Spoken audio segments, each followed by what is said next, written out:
Welcome back students.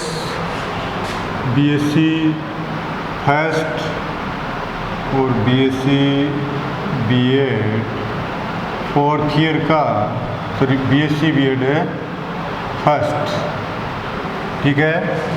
ये आपका lecture number 15 रहेगा और सेल बायोलॉजी ठीक है। जूलॉजी की सेल बायोलॉजी आपकी ये बुक रहेगी, ठीक है। हम स्टूडेंट पढ़ रहे थे, हम सेल बायोलॉजी पढ़ रहे थे, प्लाज्मा मेम्ब्रेन। क्या पढ़ रहे थे? प्लाज्मा मेम्ब्रेन के बारे में पढ़ रहे थे।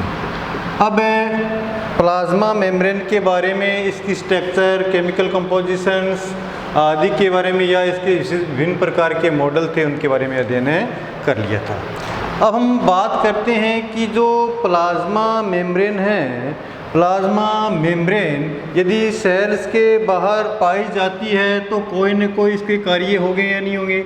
अर्थात जो प्लाज्मा मेम्ब्रेन है, फंक्शंस ऑफ प्लाज्मा मेम्ब्रेन, यानी कि इस प्लाज्मा मेम्ब्रेन के क्या कार्य क्या क्या हैं, यानी कि कोशिका के बाहर जो प्लाज्मा मेम्ब्रेन है वो क्या क्या कार्य करती है, ठीक है। अब देखिए, सबसे पहले हम बात कर लेते हैं कि हमें पता है कि कोशिका के अंदर विभिन्न प्रकार के पदार्थ क्या करते हैं, आवागमन करते हैं, नहीं करते हैं। अब कोशिका के अंदर पदार्थों को प्रवेश कराना है या कोशिका के अंदर पदार्थों को बाहर निकालना है, ये सब जो बातें हैं ये सब किस पे कार्य करती है? ये बातें निर्भर करती है प्लाज्मा मेम्ब्रेन पर। तो सबसे पहले हम क्या कर लेते हैं कि जो प्लाज्मा मेम्ब्रेन वो क्या करेगी, वो आपका करेगी पदार्थों के परिवहन का नियमन करेगी। यानी क्या करेगी प्लाज्मा मेम्ब्रेन? पदार्थों के परिवहन का नियमन करेगी। अर्थात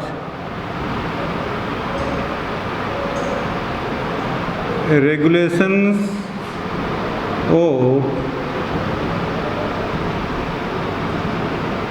पासेज मटेरियल, यानी कि पदार्थों के परिवहन का नियमन करेगी।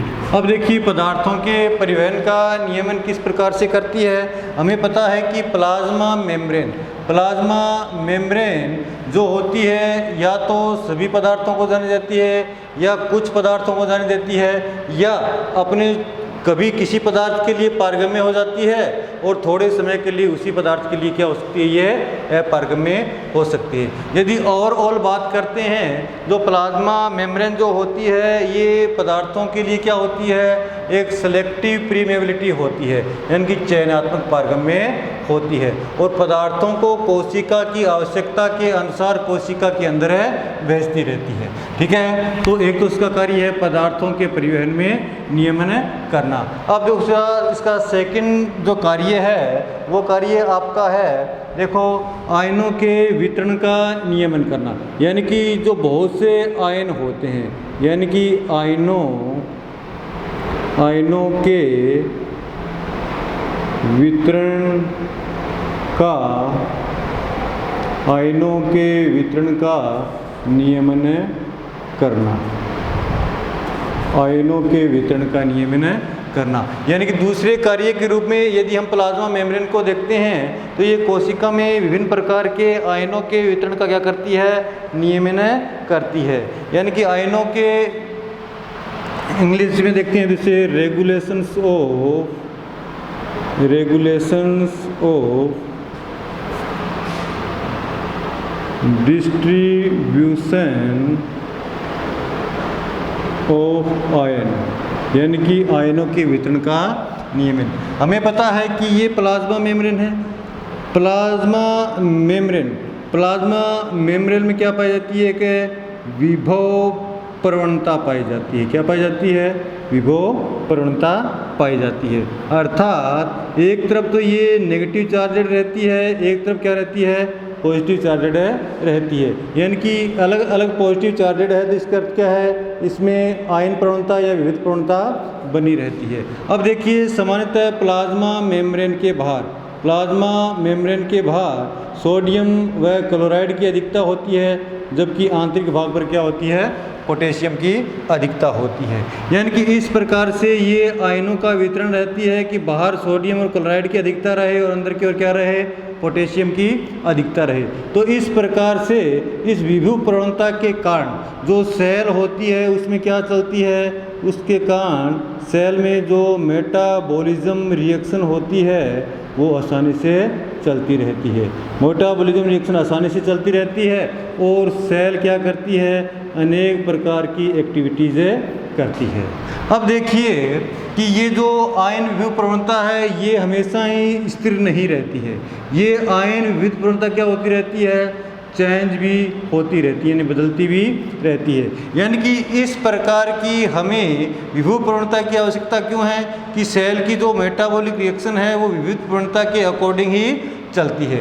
यदि सेल में एनर्जी क्या हो रही है, एनर्जी बहुत ज़्यादा क्या हो रही है, बहुत ज़्यादा लॉस हो रही है, एनर्जी की कमी हो रही है। तो कमी हो रही है तो हमें पता है कि जो मेटाबॉलिज्म रिएक्शंस होती है इसमें क्या होती है, एनर्जी की आवश्यकता होती है, नहीं होती है, रिक्वायर्ड एनर्जी, यानी कि एनर्जी क्या होती है, आवश्यकता होती है।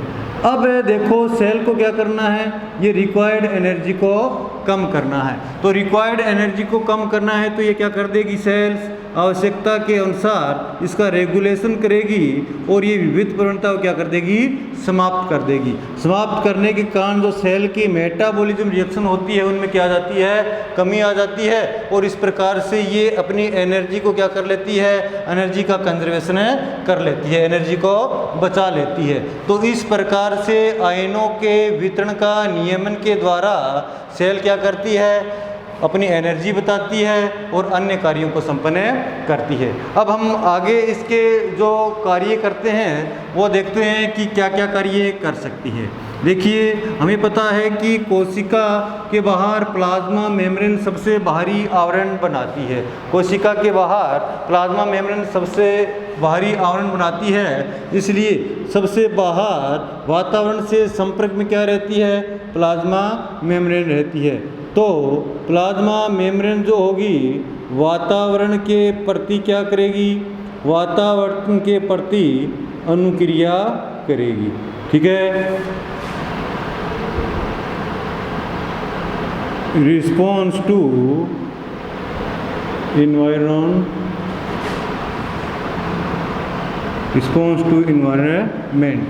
यानी कि जो प्लाज्मा मेम्ब्रेन होगी अपने वातावरण के साथ क्या करेगी, अनुक्रिया करेगी।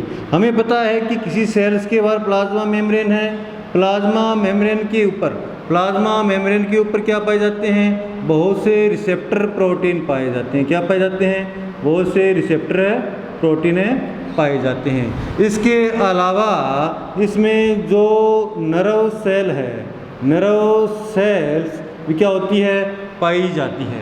तो सबसे बाहर नर्व सेल रिसेप्टर प्रोटीन ये क्या करते हैं कि वातावरण की अनुक्रिया के प्रति क्या करते हैं, रिस्पॉन्स करते हैं। वातावरण से जिस प्रकार की अनुक्रिया करते हैं उस प्रकार से रिस्पॉन्स करते हैं और इसी के आधार पर इसमें क्या बनते हैं, एंजाइम और हार्मोन की प्रक्रिया संपन्न होती है जो इसकी क्रियाविधि का क्या करते हैं, नियमन करते हैं। अर्थात वातावरण के प्रति अनुक्रिया का कार्य भी कौन करती है, ये प्लाज्मा मेम्ब्रेन करती है, वातावरण के प्रति अनुक्रिया। ठीक है, अब देखिए ये जो प्लाज्मा मेम्ब्रेन है जो क्या करती है कि एक दूसरी कोशिकाओं के साथ कोशिकाओं के साथ ये प्लाज्मा मेम्ब्रेन क्या होती है, एक दूसरी कोशिकाओं को जोड़ने का कार्य भी करती है। प्लाज्मा मेम्ब्रेन के अंदर हमने इससे पिछली क्लासों में पढ़ा था कि प्लाज्मा मेम्ब्रेन के अंदर बहुत से इस प्रकार की जो संरचना पाई जाती है या छिद्र पाए जाते हैं जो क्या होती है कि एक दूसरी कोशिकाओं के संपर्क में इसे बनाए रखती है। अर्थात प्लाज्मा मेम्ब्रेन ही एक दूसरी कोशिकाओं के संपर्क बनाए रखने में सहायक है। अब देखिए प्लाज्मा मेम्ब्रेन पांचवा कार्य क्या करती है। प्लाज्मा अरे क्या करती है कि जो प्लाज्मा मेम्ब्रेन है वह कोशिका में क्या करती है, पदार्थों का परिवहन करती है। यानी कि कोशिका में पदार्थ को ले जाना, कोशिका से पदार्थों को बाहर निकालना, ये सब क्रिया किसके अंदर आएगी, परिवहन के अंदर आती है। प्लाज्मा मेम्ब्रेन कोशिका में परिवहन का कार्य करती है, और जो परिवहन का कार्य होता है कोशिका में इसी सेल मेम्ब्रेन के द्वारा होता है, अर्थात ट्रांसपोर्टेशन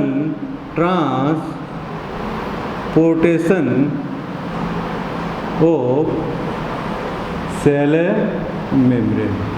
अब देखो कोशिका के द्वारा जो ट्रांसपोर्टेशन यानी कि परिवहन की जो क्रिया होती है, वो परिवहन की क्रिया कोशिका झिल्ली में होने वाला जो पदार्थों का परिवहन है वो उसके लिए अनेक प्रकार की क्या होते हैं, मेथड होते हैं या विधियाँ होती है। यानी कि जो कोशिका है वो कोशिका के अंदर जो पदार्थ है वो कोशिका झिल्ली से किन किन विधियों के द्वारा क्या हो सकते हैं, ट्रांसपोर्ट हो सकते हैं, और इन्हीं विधियों को अब हम इस चैप्टर में पढ़ेंगे।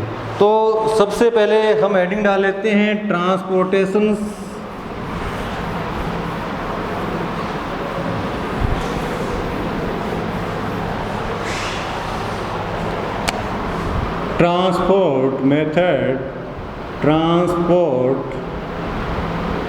Method of cell membrane.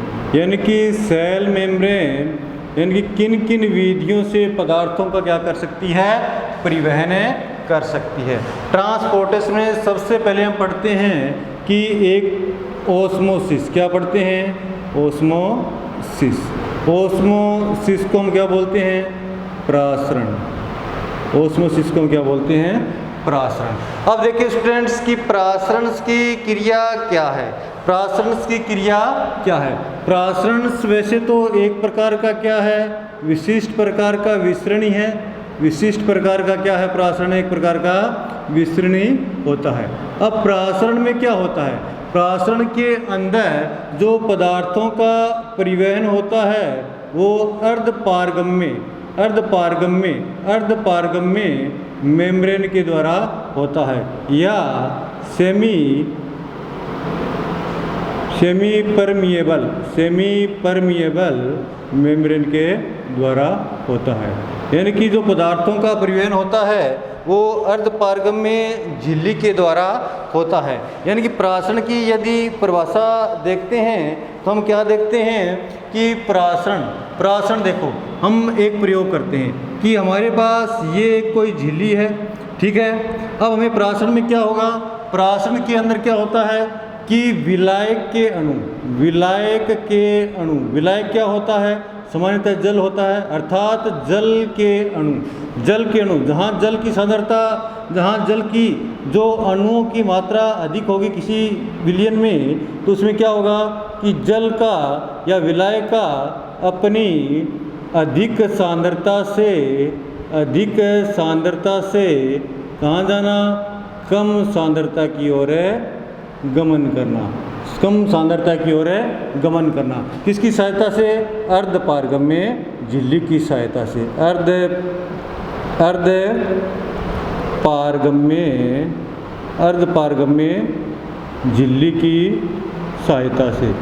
अर्धपारगम्य झिल्ली की सहायता से।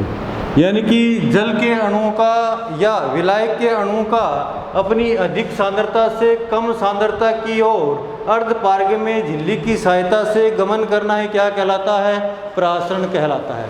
दूसरे शब्दों में यहाँ पर जल की रिक्वायरमेंट बहुत ज़्यादा है, यहाँ पर जल की मात्रा ज़्यादा है, यानी कि जल की आवश्यकता। यहाँ पर विलायक के जो अणु हैं वो क्या हैं, कम मात्रा में है, यहाँ पर विलायक के अणु क्या हैं, ज़्यादा मात्रा में है। तो यहाँ पर विलायक की सांद्रता क्या होगी, विलायक की जो सांद्रता होगी वो क्या होती है, ज़्यादा होती है। यहाँ पर क्या होती है, विलायक की सांद्रता क्या होती है, कम होती है। तो एक बात होगी कि अपनी अधिक सांद्रता से कम सांद्रता की ओर, ये क्या है आपकी सेमी परमिएबल मेम्ब्रेन है, अर्धपारगम्य झिल्ली है। अर्धपारगम्य झिल्ली के द्वारा विलायक के अणुओं का अपनी अधिक सांद्रता से कम सांद्रता की ओर गमन करना। अब यदि देखते हैं कि रिक्वायरमेंट यहाँ किसकी ज़्यादा है, यहाँ पर विलायक यानी कि जल की आवश्यकता यहाँ ज़्यादा है, यहाँ कम है, इसलिए यहाँ पर जो परासरण का दाब होगा यानी कि एक दाब जो महसूस करेगा जिसके कारण जल क्या होगा, इस तरफ अंदर की ओर प्रवेश करेगा, तो इस दाब को हम क्या कहते हैं, परासरण दाब। तो परासरण दाब यहाँ पर क्या होगा, ज़्यादा, और परासरण का दाब यहाँ पर क्या होगा, कम। अर्थात दूसरी भाषा में हम क्या कह सकते हैं कि विलायक के अणु का कम परासरण दाब से अधिक परासरण दाब की ओर क्या करना, गमन करना ही क्या कहलाता है, परासरण कहलाता है। अर्थात इस प्रकार से विलायक के अणुओं का निम्न सांद्रता से उच्च सांद्रता की ओर प्लाज्मा झिल्ली के द्वारा स्वयं की गतिज ऊर्जा की सहायता से गमन करना क्या कहलाएगा, परासरण कहलाता है। अब देखिए परासरण के आधार पर ये परासरण कितने प्रकार का हो सकता है, परासरण कितने प्रकार का हो सकता है। अब देखिए कोई हमारे पास कोशिका है, एक कोशिका है, ये कोशिका का क्या है, इंटरनल इन्वायरमेंट है, और ये कोशिका का बाहर क्या है, एक्सटर्नल इन्वायरमेंट। अब यहाँ पर परासरण की क्रिया क्या हो सकती है, दोनों तरफ हो सकती है। अब जब परासरण की क्रिया दोनों तरफ हो सकती है तो हम परासरण को हम क्या बोल सकते हैं, दो प्रकार से बोल सकते हैं। यदि जल बाहर से अंदर की ओर प्रवेश करता है, ठीक है, इसे हम क्या बोलेंगे, इसे बोलेंगे एंडो ओस्मोसिस। क्या बोलेंगे, एंडो ओस्मोसिस। यदि जल कोशिका से अंदर से बाहर निकलता है तो इसे क्या बोलेंगे, इसे बोलेंगे एक्सो ओस्मोसिस। क्या बोलेंगे, एक्सो ओस्मोसिस, यानी कि बहिपरासरण, इसे क्या बोलेंगे, अंतःपरासरण की क्रिया बोलेंगे।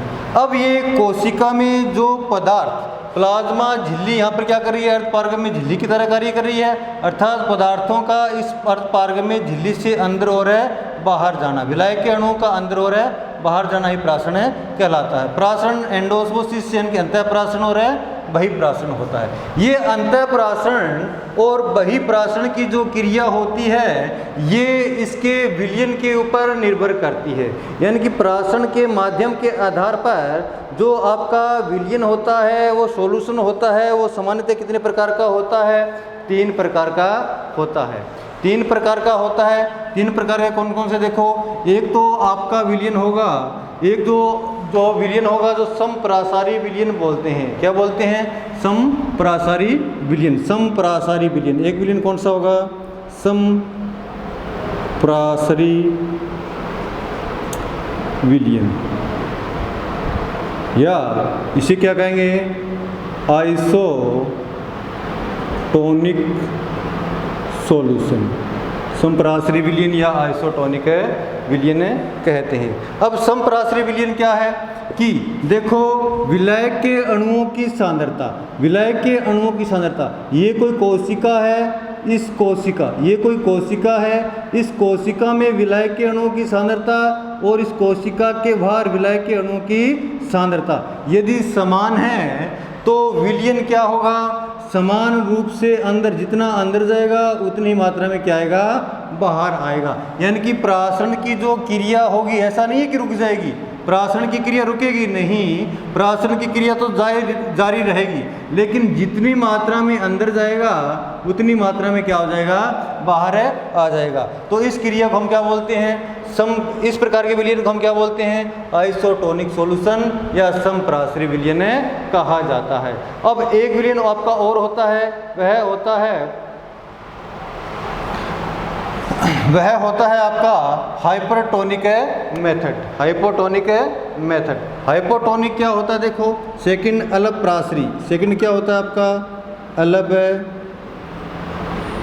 अलग परासरी सॉल्यूशन, यानी कि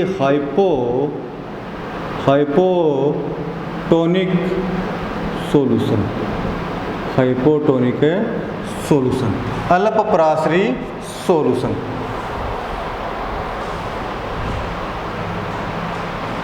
अल्पप्रासरी, अल्पप्रासरी का अर्थ क्या है कि अल्पप्रासरी यानी कि यहाँ पर जो जल है, जल की सांद्रता क्या होगी, ज़्यादा होगी। कोशिका के अंदर जल की सांद्रता क्या है, कम है। अब देखो प्रासरण की क्रिया यानी कि जल का अंदर से बाहर आना तो क्या होगा, कम होगा या नहीं होगा। जबकि जल का बाहर से अंदर जाना, जल का बाहर से अंदर जाना अधिक होगा या नहीं होगा। अर्थात ऐसा सॉल्यूशन जिसमें क्या होगा, कोशिका के अंदर से जल कम मात्रा में बाहर निकले जबकि बाहर से अंदर ज़्यादा मात्रा में प्रवेश करें, तो हम कह सकते हैं कि इस प्रकार का सॉल्यूशन, इसे हम बोलते हैं हाइपोटोनिक सॉल्यूशन। इसमें क्या होगा कि इसमें बाहर से जल क्या होगा, कोशिका के अंदर प्रवेश करता है, बाहर से जल कोशिका के अंदर प्रवेश करेगा। तीसरे प्रकार का आपका सॉल्यूशन होता है, वो होता है आपका अतिप्रासरी। क्या होगा, अतिप्रासरी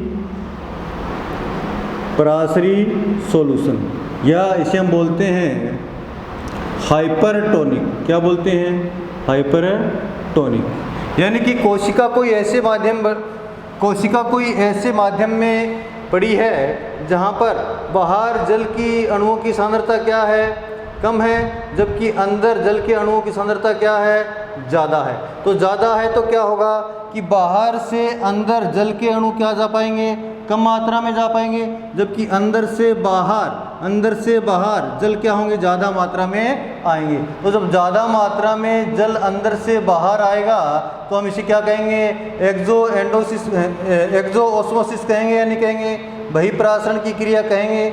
जब बहिप्रासरण की क्रिया होती है यानी कि ऐसा सॉल्यूशन जिसमें बहिप्रासरण की क्रिया होती है, इस प्रकार के सॉल्यूशन को हम क्या कहेंगे, अतिप्रासरी सॉल्यूशन या हाइपरटोनिक सॉल्यूशन कहते हैं। अर्थात प्रासरण माध्यम के आधार पर ये सॉल्यूशन तीन प्रकार के होते हैं। एक तो समप्रासरी होता है जिसमें जो प्रासरण की क्रिया होती है दोनों तरफ क्या होती है, समान होती है। दूसरा आपका हाइपोटोनिक होता है। हाइपोटोनिक में जो प्रासरण की क्रिया होती है वो क्या होता है,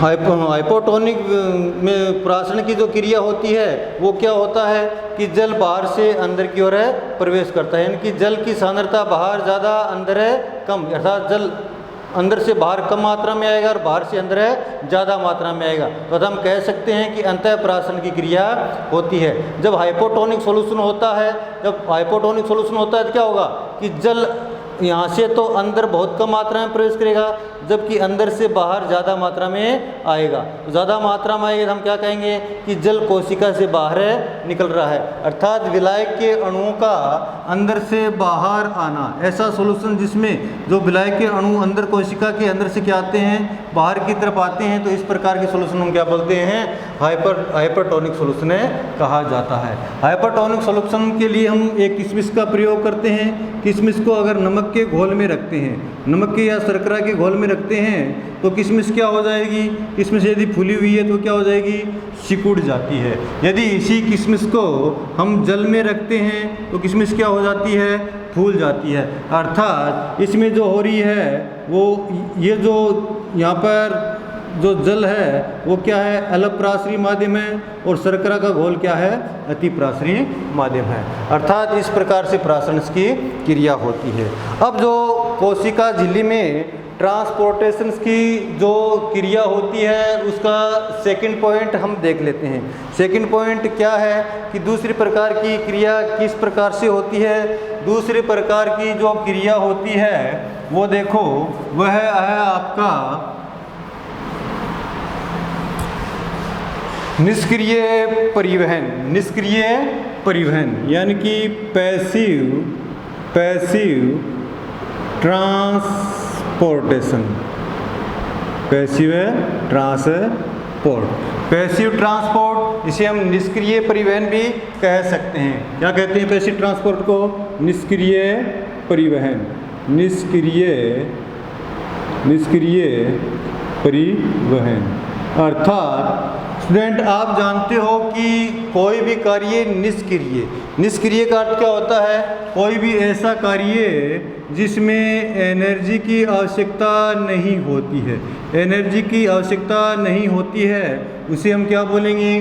निष्क्रिय या पैसिव कार्य कहेंगे। तो सीधी सी बात, यहाँ निष्क्रिय का अर्थ क्या है? यहाँ पर किसी भी प्रकार की एनर्जी की रिक्वायरमेंट नहीं होती है, यानी कि बिना रिक्वायरमेंट के ही जो अणु हैं अपनी गतिज ऊर्जा के अनुसार कोशिका के अंदर प्रवेश करते हैं या बाहर निकलते हैं, तो इस क्रिया को हम क्या बोलते हैं? निष्क्रिय प्रकार का परिवहन कहा जाता है।